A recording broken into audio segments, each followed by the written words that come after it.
बच्चों, I am Shahrukh Shah. मैं आप आज आपके बीच लेकर आया हूं क्या, जनरल साइंस। तो आज हम पढ़ेंगे जनरल साइंस। जनरल साइंस सबसे पहले क्या है, बेसिक इसका वो चीज आज मैं आपके सामने रिप्रेजेंट करने वाला हूं यहाँ पर। तो जनरल साइंस पढ़ने के लिए आपको सबसे पहले जिस एग्जाम के लिए पढ़ रहे हैं उस एग्जाम में कितना साइंस आता है, कितना साइंस आने वाला है या कितने नंबरों का आता है, सबसे पहले अपने को क्या ये पता होना चाहिए। तो मेनली अभी हमने ये बैच स्टार्ट किया है जस्ट 4 जुलाई को। इसमें हम generally MPSI, constable and SSC, railway, इन सभी एग्जाम का आप अगर ये वीडियो देखते हैं मेरा, तो इन सभी एग्जाम का हम आपको पूरा अच्छी तरीके से कंप्लीट कराएंगे। तो सबसे पहले आती है जनरल साइंस। तो जनरल साइंस में क्या क्या इंपॉर्टेंट है, क्या क्या हमको पढ़ना है। पहले तो होता है 2 तरीके स्टडी के। पहले तो होता है स्टडी करना, या तो स्टडी हम नॉर्मल स्टडी करें कि यार स्टडी कर रहे हैं गधा हम माली कर रहे हैं, सीधी सी बात। या फिर हम स्टडी करें स्मार्ट तरीके से। किस तरीके से? स्मार्ट तरीके से। अब सर आप लोग मुझसे पूछोगे कि क्या डिफरेंस है स्मार्ट स्टडी एंड स्टडी में।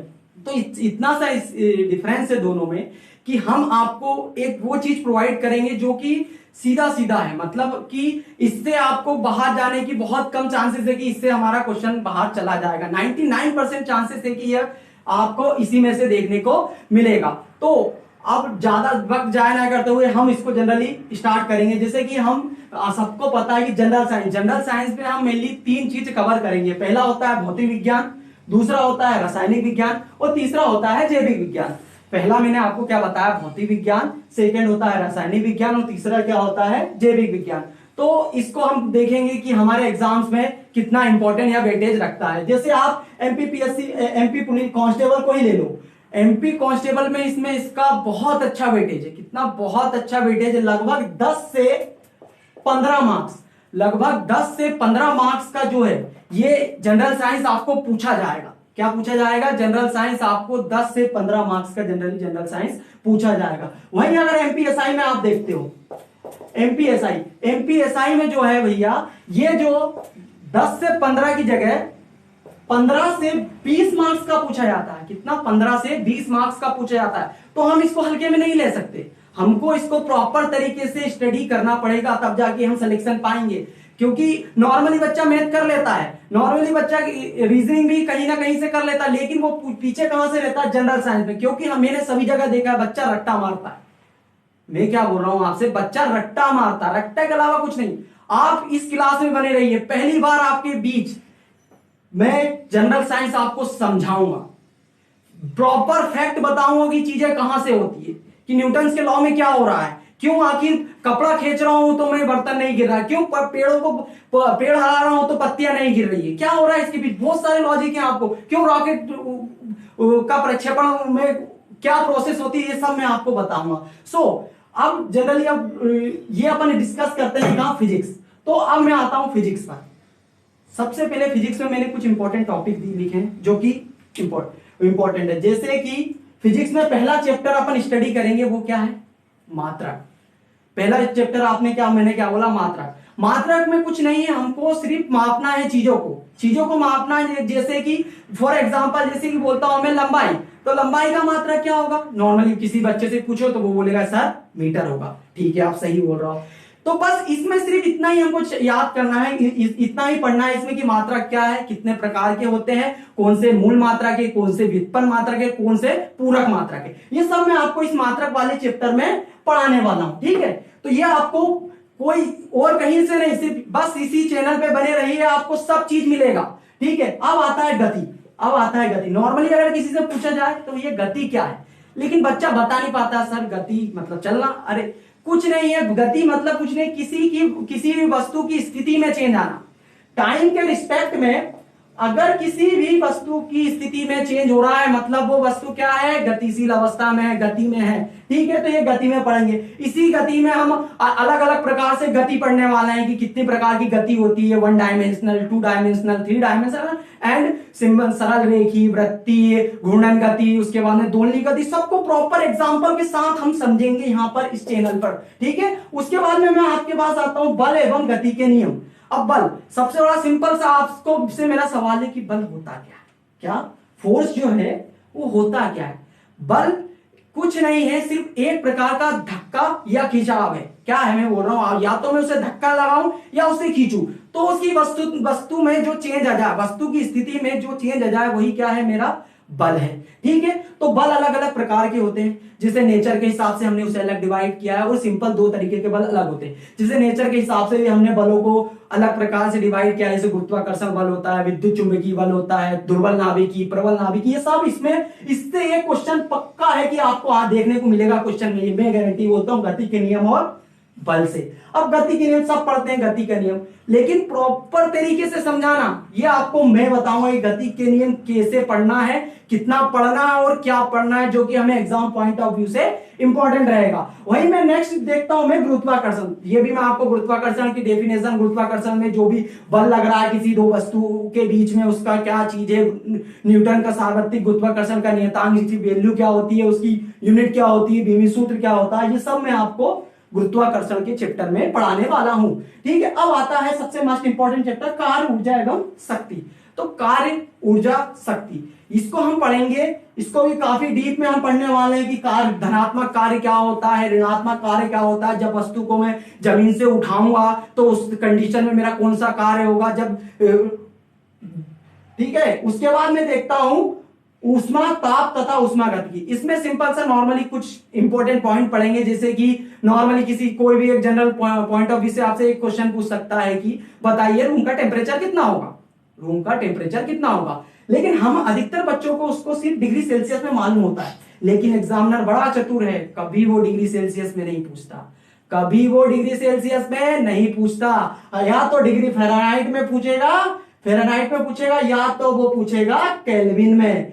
तो मैं आपको यहां बताऊंगा कि उसको चेंज कैसा करते हैं, कैसा चेंज कैसा करते हैं, कि भाई हम उसको चेंज कैसा करने वाले हैं। ठीक है, उसके बाद अपन आते हैं तरंग गतिकी एवं ध्वनि, द मोस्ट इंपॉर्टेंट चैप्टर। भैया इससे एक क्वेश्चन तो आना ही है तुम्हारे एग्जाम में। ठीक है, तरंग गतिकी एवं ध्वनि से। ध्वनि से एक सिंपल सा क्वेश्चन मैंने आपके एग्जाम में देखा है, जो कांस्टेबल के मैंने पिछले साल के पेपर में देखा है, यही कि एक क्वेश्चन आया था कि अपन जब दिवाली का टाइम होता है, क्या जब दिवाली का टाइम होता है तो हम पटाखे जलाते हैं, सबको शौक होगा पटाखे जलाने का। तो उसमें जनरली हम देखते हैं कि लाइट पहले जलती है, मतलब पहले उसमें लाइट जलती है, उसके बाद ध्वनि आती है। ये क्वेश्चन आपसे पूछा गया है कांस्टेबल 2017 के पेपर में। इसके पीछे लॉजिक क्या है, इसके पीछे लॉजिक क्या है, ये मैं आपको बताऊंगा कि क्यों, क्या रीजन है कि पहले उसमें प्रकाश जल रहा है, उसके बाद साउंड की आवाज आ रही है। ठीक है, उसके बाद में मोस्ट इंपॉर्टेंट टॉपिक इज प्रकाशिकी। क्या बोल रहा हूं मैं, प्रकाशिकी। जितने भी एग्जाम ले लो, एसएससी ले लो, रेलवे ले लो, कांस्टेबल ले लो या एसआई ले लो, एमपीपीएससी में यहां से अगर पेपर बनाना है उन्हें, तो यहां से तो एक क्वेश्चन वो जरूर उठा के ही देंगे, क्योंकि इसमें बहुत सारी चीज पढ़ने की है, बहुत सारी। सब सिंपल ही प्रकाश की चाल पूछ लेता है, चाल कितनी होती है, बच्चों को यही नहीं पता होता कि प्रकाश की चाल कितनी है। तो इसी इसमें बहुत सारे प्रकाश का अपवर्तन, परावर्तन, प्रकाश का, अगर मैं किसी प्रकाश की किसी वस्तु को कहीं रखूंगा तो उसका प्रतिबिंब, मतलब उसकी इमेज कहां बनने वाली है, ये सब मैं किस चैप्टर में पढ़ूंगा, प्रकाशिकी में पढ़ने वाला हूं। उसके बाद में स्थिर विद्युतिकी। स्थिर विद्युतिकी में हम आवेशों के बारे में अध्ययन करेंगे। किसके बारे में अध्ययन करेंगे, आवेशों के बारे में इस चैप्टर में हम अध्ययन करने वाले हैं। ठीक है, उसके बाद में आता है क्या, विद्युत धारा, इलेक्ट्रिक करंट। विद्युत धारा नॉर्मली हम विद्युत धारा भी जनरली कुछ इसमें चीजें पढ़ेंगे, जैसे कि नॉर्मली हमारे यहाँ कितने हर्ट्ज की, कितने आवृत्ति की विद्युत धारा आती है हमारे घरों में। ठीक है, तो उसमें ये चीजें विद्युत धारा को भी अच्छा डीप में स्टडी करने वाले हैं। उसके बाद में आता है नाभिकीय विज्ञान। तो नाभिकीय विज्ञान में हम पढ़ेंगे नाभिकीय संलयन क्या होता है, नाभिकीय विखंडन क्या होता है। उसके बाद में कि जब शीतलक के रूप में किसका प्रयोग करते हैं, ये सब चीज हम नाभिकीय भौतिक में पढ़ने वाले हैं। उसके बाद में रेडियो एक्टिविटी और सबसे इंपॉर्टेंट सिंपल सा एक नॉर्मली क्वेश्चन पूछ लेता है उपकरण से कि मान लो एनीमोमीटर से क्या माप रहा है, एल्टीमीटर से क्या माप रहा है, तो ये सब चीजें अपन इसमें जनरली देखने वाले हैं। तो बस ये जनरली मैंने फिजिक्स का अभी आपको बताया कि फिजिक्स में कितना आने वाला है, लेकिन जनरली अपन देखते हैं एग्जाम में फिजिक्स में मार्क्स कितना वेरी करता है कांस्टेबल में। कांस्टेबल में फिजिक्स में अगर 15 नंबर का पेपर आ रहा है तो फिजिक्स के से मान के चलो 4 से 5 नंबर का फिजिक्स ही 5 या 6 मान लो आप, 6 नंबर का आपको सिर्फ फिजिक्स ही देखने को मिलेगा वहां। और सिंपल सा क्वेश्चन रहता है, जैसे लास्ट ईयर का एक क्वेश्चन आया था फिजिक्स में, बड़ा सिंपल सा था कि उसने पूछा बताओ कि तारों का टिमटिमाना है वो किसका एग्जाम्पल है। आपके पास बोल रहा है कि तारों का टिमटिमाना किसका एग्जाम्पल है, तो वो है प्रकाश के अपवर्तन का। ये भी आपको मैं बताऊंगा जब मैं आपको क्या पढ़ाऊंगा, प्रकाश की। तो बस आप जुड़े रहिए। ये जैसा कि मैंने फिजिक्स का आपको जनरली बता दिया था कि क्या क्या इंपॉर्टेंट क्या क्या टॉपिक है, ऐसे ही मैं आपको बताने वाला हूं आप किसमें, केमिस्ट्री में। तो केमिस्ट्री भी अच्छा सब्जेक्ट है, इसमें भी थोड़ी कुछ चीजें आती है, but as compare to physics chemistry थोड़ा कम वेटेज वाला है, लेकिन इसको छोड़ नहीं सकते अपन, इसको अपन छोड़ नहीं सकते, क्योंकि इससे अगर क्वेश्चन आया तो सीधा सीधा क्वेश्चन आएगा और ये अपन से आराम से बन जाएगा, ये मैं गारंटी देता हूं आपको। तो इस केमिस्ट्री सब्जेक्ट में हमें क्या क्या इंपॉर्टेंट टॉपिक है जो पढ़ने हैं। ये पहला है द्रव और इसकी अवधारणाएं। द्रव और इसकी अवधारणाएं नॉर्मली आपने 9, 10 शुरू से ही पढ़ के रखा है कि द्रव 3 प्रकार से होता है, ठोस, द्रव और गैस। मतलब जो भी चीज समान स्थान घेरे वो क्या रह जाती है, मेरी ठोस होती है। ये चीज नॉर्मली मैंने आपको बताया, इसी में आपको मैं क्वथनांक, गलनांक, ये सब हिमांक, ये सब मैं आपको बताने वाला हूं उसका इसमें, ठीक है। उसके बाद में मेरा अगला टॉपिक है परमाणु संरचना। अब परमाणु संरचना मतलब एटॉमिक स्ट्रक्चर। एटॉमिक स्ट्रक्चर में मैं आपको बताऊंगा परमाणु।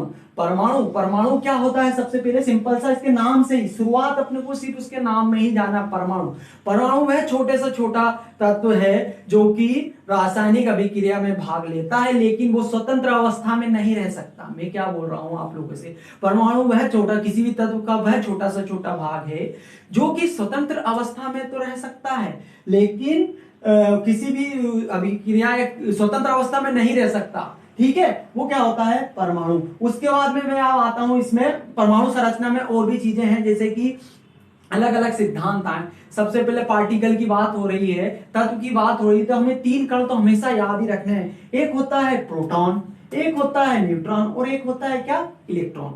मैं आप सब लोगों से क्या बोल रहा हूं, जो पहला है प्रोटॉन, न्यूट्रॉन और इलेक्ट्रॉन। नॉर्मली हम जब परमाणु पढ़ेंगे तो उसमें पढ़ेंगे नाभिक। नाभिक के अंदर होते हैं प्रोटॉन और न्यूट्रॉन। नाभिक के अंदर जो है, कोई भी नाभिक है, ये नाभिक मान लो, इसके अंदर 2 चीज होती है, एक होता है प्रोटॉन और एक होता है क्या, न्यूट्रॉन।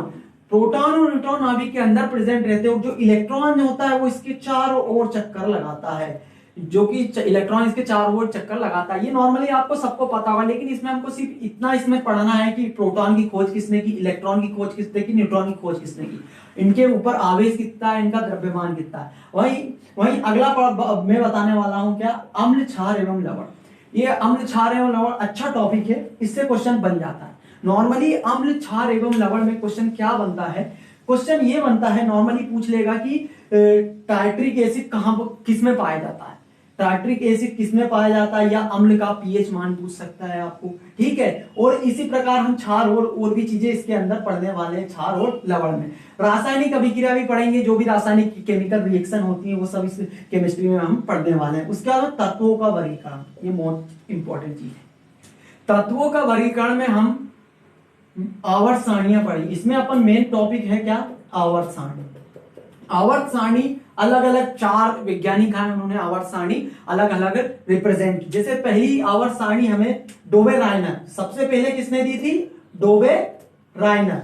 डोबे रायनर ने हमें सबसे पहले आवर्त सारणी दी। उसके बाद भी और भी वैज्ञानिक हैं जिन्होंने हमें आवर्त सारणी के बारे में बताया। तो हमें नॉर्मली इसके अंदर ही जितनी और 4 वैज्ञानिक उनके बारे में भी स्टडी करनी है कि किसने क्या चेंजेस बताया उसके परमाणु भार में, जो भी चीजें हैं इसमें वो सब हम क्या पढ़ाएंगे, तत्वों के वर्गीकरण में पढ़ने वाले हैं। उसके बाद में हम अगला आता है धातु, अधातु और मिश्रण। धातु, अधातु और मिश्र धातु। इसमें नॉर्मली हम ये पढ़ेंगे धातु, अधातु, मिश्र धातु में कि जो धातु और अधातु इन दोनों से मिलकर जो मिश्र धातु बन रही है उसके एग्जांपल पढ़ेंगे, जिससे सीधा सीधा क्वेश्चन बन जाता है, इससे सीधा सीधा क्वेश्चन बन जाता है। ठीक है, तो ये हम इसमें स्टडी करने वाले। तो नॉर्मली केमिस्ट्री में बस इतना ही टॉपिक है, इससे कुछ एक ना एक क्वेश्चन आपको देखने को मिल जाएगा। ठीक है, उसके बाद में हम चलते हैं किस पे, बायोलॉजी पे। मैं क्या बोल रहा हूं, किस पे, बायोलॉजी पे। भैया बायोलॉजी भी बहुत अच्छा सब्जेक्ट है।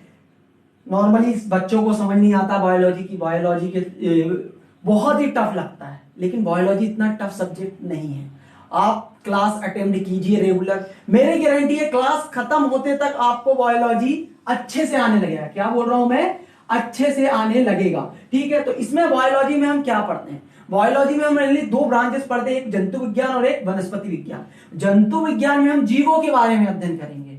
मैंने क्या बताया, बायोलॉजी में हम दो प्रकार से डिवाइड किया है, पहला है जंतु विज्ञान, दूसरा क्या है, वनस्पति विज्ञान। ठीक है, तो जंतु विज्ञान पहला है, इसको हम इंग्लिश में बोलते हैं जूलॉजी, और वनस्पति विज्ञान को इंग्लिश में क्या बोलते हैं, बॉटनी। तो इसमें हम जंतुओं के बारे में अध्ययन करेंगे और इसमें हम किसमें, वनस्पतियों के बारे में अध्ययन करने वाले हैं। अब जंतु के बारे में अध्ययन करेंगे तो जंतु विज्ञान में जो जंतु फादर ऑफ जूलॉजी, मतलब जंतु विज्ञान का जनक किसे कहते हैं, उसे कहते हैं अरस्तु को। सिंपल सा एक क्वेश्चन पूछ लेता है, कितने एग्जाम में देखा गया है। ठीक है, उसके बाद में बोलते हैं सेल्स, कोशिका पढ़ेंगे कि एक कोशिकी जीव, बहुकोशिकी, उसके बाद अपने अंदर कोशिका भी हम सेल्स को भी अच्छे से रिप्रेजेंट करेंगे और अच्छे से पढ़ने वाले हैं। उसके बाद पारिस्थितिकी तो नॉर्मली सभी लोग जानते हैं, 11th 12th में जो पढ़ा है, 9th 10th शुरुआत से ही रहता है। ठीक है, तो पारिस्थितिकी क्या होता है ये भी मैं आपको अच्छे से समझाऊंगा, बिल्कुल बेसिक जीरो से स्टार्ट करेंगे। मैं मान के चलूंगा कि आपको साइंस में कुछ नहीं आता। ठीक है, वो जिनको आता है उनके लिए अच्छी बात है, और जिनको नहीं आता उनके लिए और अच्छी बात है, क्योंकि कुछ नया चीज सीखने को आपको मिलने वाला है। यहाँ पर मेरी गारंटी है कि आप अगर ज्वाइन करते हो रेगुलर क्लास, तो साइंस आपका इतना अच्छा हो जाएगा कि साइंस से आपको डर नहीं लगेगा और आप अच्छा स्कोर करेंगे। आप साइंस में क्या अच्छा स्कोर करेंगे, बस जो बताया गया है उसको करते रहिए, रेगुलर लगे रहिए। ठीक है, उसके बाद में मैं आगे आता हूं मानव शरीर के तंत्र। अब मानव शरीर में कौन कौन से तंत्र है, अपन ह्यूमन बॉडी है, ह्यूमन बॉडी है कि नहीं है। ठीक है, इसमें क्या क्या है ये मैं आपको पूरा डिटेल में पढ़ाऊंगा, और इसी से क्वेश्चन नॉर्मली देखने को मिलता है। जैसे मानव रक्त, अब रक्त में ही सिंपल सा है कि रक्त, यहां पर आपको क्या है, रक्त। तो रक्त, ब्लड किससे मिलकर बना होता है, ब्लड किससे मिलकर बना होता है, इसमें क्या क्या पाया जाता है, कौन कौन सी चीजें होती है, आरबीसी क्या होती है, डब्ल्यूबीसी क्या होती है, प्लेटलेट्स क्या होती हैं, कितनी संख्या में होती है, आरबीसी का निर्माण कहां होता है, डब्ल्यूबीसी का निर्माण कहां होता है, प्लेटलेट्स क्या होती है, कौन सी बीमारी लगने से क्या चीजें होती हैं, ये सब, आरबीसी की कमी से कौन सा रोग होता है, डब्ल्यूबीसी की कमी से कौन सा रोग होता है, ये सब मैं आपको पढ़ाने वाला हूं यहीं पर, कि आरबीसी का निर्माण कहां होगा, लाइफ कितने दिन की है, ये सब मैं आपको इसमें पढ़ाऊंगा। ठीक है, उसके बाद में आता है पाचन तंत्र। क्या आता है, पाचन तंत्र। नॉर्मली खाना सभी खाते हैं और सभी में पाचन तंत्र है। तो पाचन तंत्र मतलब कि भोजन को पचाना, इसमें क्या क्या इंपॉर्टेंट, कैसे अपना अंदर डाइजेशन सिस्टम है, वो सब मैं आपको पाचन तंत्र के अंदर समझाऊंगा। नॉर्मली सिंपल इसमें से जो क्वेश्चन पूछे आएंगे वो भी हम पिछले प्रीवियस क्वेश्चन पूछे हैं वो भी अपन करेंगे। परिसंचरण तंत्र है, उसके बाद अंतःस्रावी तंत्र है, इंडोक्राइन सिस्टम, इंग्लिश में बोलते हैं इसे क्या, इंडोक्राइन सिस्टम। ठीक है, तो अंतःस्रावी तंत्र, अंतःस्रावी तंत्र में हम ग्लैंड्स देखेंगे, ग्रंथियां, जिसको हिंदी में क्या बोलते हैं, ग्रंथियां पढ़ेंगे। ठीक है, इसमें क्या पढ़ने वाले हैं अपन, ग्रंथियां। तो सबसे बड़ा सिंपल सा, जैसे कि नॉर्मली एग्जाम में पूछ लेता है कि बताओ सबसे बड़ी ग्रंथि कौन सी होती है, बच्चा कंफ्यूज कि क्या ग्रंथि नहीं पता होता। शुरुआत बेसिक से करूंगा मैं, ग्रंथि क्या होता है वो बताऊंगा। सबसे बड़ी ग्रंथि, जैसे मुझे तो पता है सबसे बड़ी ग्रंथि लीवर है, लीवर मतलब यकृत। ठीक है, अब इसी में सबसे छोटी ग्रंथि कौन सी है, सबसे छोटी ग्रंथि, उसके बाद में अपन नेक्स्ट चलते हैं क्या, कंकाल तंत्र, इसको बोलते हैं स्केलेटन सिस्टम।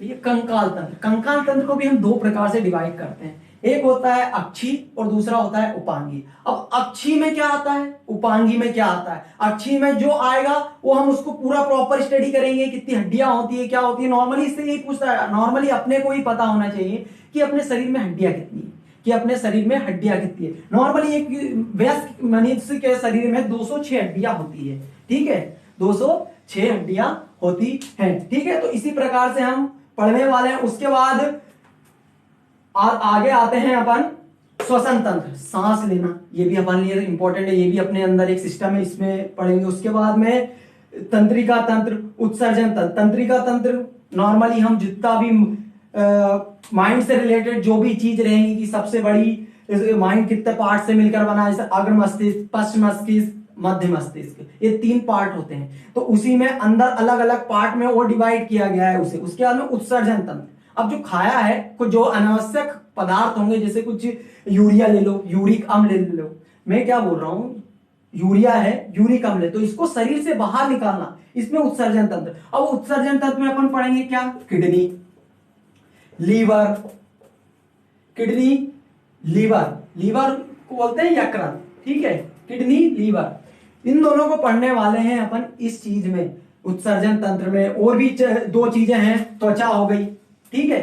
तो ये सब उत्सर्जन तंत्र में मैं बता रहा हूं, मैं आपको बहुत डीप पढ़ाने वाला हूं। ये नहीं कि मैं आपको सिंगल लाइनर, वन लाइनर पढ़ा दूंगा, नहीं। मेरा फंडा आपके पास सिंपल सा ये है, मैं आया हूं इसीलिए आपके बीच कि मैं आपको थोड़ा डिटेल में पढ़ाऊं, थोड़ा चीजों को समझा के पढ़ाऊं। क्योंकि अगर क्वेश्चन एग्जामिनर थोड़ा भी घुमा दिया ना, तो सिंगल लाइनर काम नहीं आएगा, वहां पर उस कॉन्सेप्ट ही काम में आएगा, ठीक है। तो इसी चीज को मैं आपको पढ़ाने वाला हूं। तो मैं जनरली आज मेरी पहली क्लास थी इस प्लेटफॉर्म पर, जो कि हमने बनाया है स्मार्ट कैरियर नाम से। तो इस पर मैं आज आपको जनरली इंट्रोडक्शन दे रहा था कि जनरल साइंस होता क्या है, जनरल साइंस में पढ़ना क्या क्या है, फिजिक्स, केमिस्ट्री, मैथ में कितना वेरी कर रहा था, ये मैंने आपको बता दिया कि जो जनरल साइंस है, ये आपको मैंने एमपी पुलिस कांस्टेबल में भी बता दिया है, एसआई में भी बता दिया है कि कितने नंबरों का आने वाला है। और अब आती है सिंपल सी स्ट्रेटेजी कि क्या स्ट्रेटेजी बनाऊं मैं कि मैं इस चीज को जल्द अच्छे से हासिल कर सकूं। तो स्ट्रेटेजी में कुछ नहीं है, आपको रेगुलर क्लासेस अटेम्प्ट करनी है मेरी। एक बार फिर से ध्यान से सुनेंगे आप कि आपको रेगुलर क्लासेस अटेम्प्ट करनी है, और जैसा बोला जा रहा है वैसा कीजिए। और बाकी जो रही नोट्स की दिक्कत, तो मैं आपको पीडीएफ प्रोवाइड कर दूंगा। मैं क्या बोल रहा हूं, मैं आपको पीडीएफ प्रोवाइड कर दूंगा, जो भी नोट्स, बाकायदा बहुत अच्छी तरीके से नोट्स बनाए गए हैं, आपको अच्छी तरीके से देखने को मिलेगा, एक्सप्लेनेशन मिलेगा, हर चीज के पीछे लॉजिक मिलेगा, ठीक है। तो बस यही चीज हम कवर करने वाले हैं आगे आगे, ठीक है। तो थैंक यू वेरी मच।